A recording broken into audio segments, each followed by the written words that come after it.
क्या प्रकृति दे रही है चेतावनी?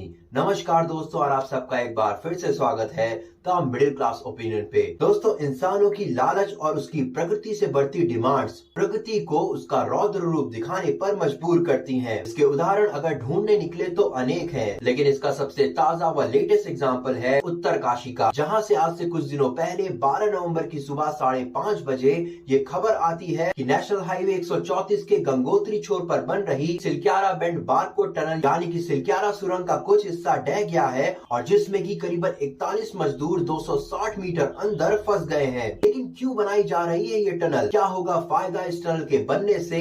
कैसे हुई ये टनल कोलैप्स, और इस कोलैप्स के बाद कौन कौन से रेस्क्यू ऑपरेशंस अपनाए गए? इन सभी सवालों का जवाब आज द मिडिल क्लास ओपिनियन के इस सेशन में हम आपको देंगे। दोस्तों, सिलक्यारा बेंड बारकोड टनल को केंद्र सरकार के 4 धाम ऑल वेदर रोड प्रोजेक्ट के अंतर्गत उत्तराखंड के उत्तरकाशी डिस्ट्रिक्ट के नेशनल हाईवे 134 के यमुनोत्री छोर पर बनाया जा रहा है। दोस्तों, इस टनल की लंबाई करीबन 4.5 किलोमीटर होगी और ये टनल बाई डायरेक्शनल टनल होगी, और केंद्र सरकार के अनुसार इस पूरे प्रोजेक्ट की लागत करीबन 1383.78 करोड़ होगी। दोस्तों, इस टनल के बनने से 4 धाम यात्रा आसान हो जाएगी, क्योंकि ये टनल एक ऑल वेदर टनल होगी, जिसकी मदद से खराब मौसम के बावजूद भी श्रद्धालु गंगोत्री से लेकर के धरासू तक का सफर आसानी से तय कर पाएंगे। लेकिन दोस्तों, कुछ देर के लिए अपनी श्रद्धा को साइड में रखकर वास्तविकता को देखने की कोशिश करिए और जरा सोचिए कि इस टनल यानी कि इस सुरंग के बनने के दौरान व इसके बनने के बाद उन पहाड़ी इलाकों और वादियों पर क्या असर पड़ेगा, जहाँ पर लैंडस्लाइड यानी कि भूस्खलन जैसी समस्याएं आम बात है, और जिसके चलते ही ये टनल कोलैप्स हुई है।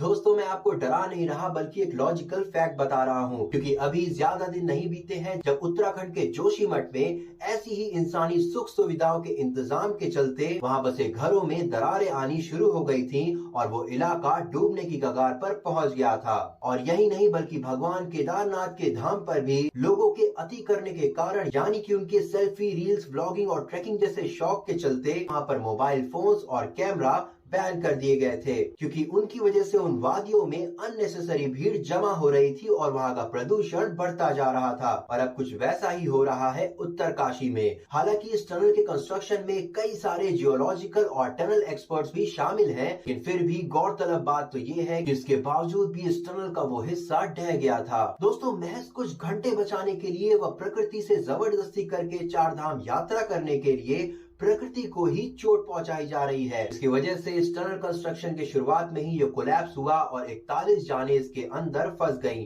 और यही नहीं, बल्कि 17 नवंबर को रेस्क्यू ऑपरेशन के अंतर्गत हॉरिजॉन्टल ड्रिलिंग के दौरान भी चट्टान टूटने की आवाज आने से रेस्क्यू ऑपरेशन को रोकना पड़ा था। हालांकि ये प्रकृति की विनम्रता ही है कि जिस वक्त उस टनल का वो हिस्सा गिरा, उस वक्त वहां पर कोई भी मजदूर या फिर इंसान मौजूद नहीं था। दोस्तों, इस कोलैप्स में फंसे मजदूरों को पाइप्स के जरिए ऑक्सीजन, एंटी डिप्रेसेंट और खाना पानी दिया जा रहा था। वहीं 21 नवंबर को इस बात की भी पुष्टि होती है कि सुरंग में फंसे सभी मजदूर सुरक्षित हैं, जब उन्होंने पाइप के थ्रू ही भेजे गए एक एंडोस्कोपिक कैमरा के थ्रू अपने परिजनों से बातचीत की। और तलब है कि वादियों और हिली एरियाज में किसी भी तरह का कंस्ट्रक्शन करने के लिए एक गहन अध्ययन और बहुत ही ज्यादा जिम्मेदार सोच की जरूरत पड़ती है, क्योंकि वास्तव में कर पाना बहुत ही ज्यादा मुश्किल है। दोस्तों, ईश्वर यानी कि शांति यानी कि शून्य की प्राप्ति, और शायद इसीलिए ज्यादातर प्रमुख धाम भीड़ भाड़ और प्रदूषण से दूर वादियों में व दूर पहाड़ों में स्थित है। पर इंसान महज अपने लालच के लिए उन वादियों का भी चैनो अमन छीन रहा है। दोस्तों, वो कहते हैं ना कि मन चंगा तो कटौती में गंगा। तो कोशिश यही करिए कि आपको अपने कर्म व मानसिक क्षमता के बल पर ही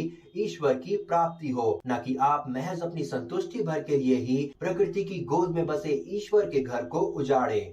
नमस्कार।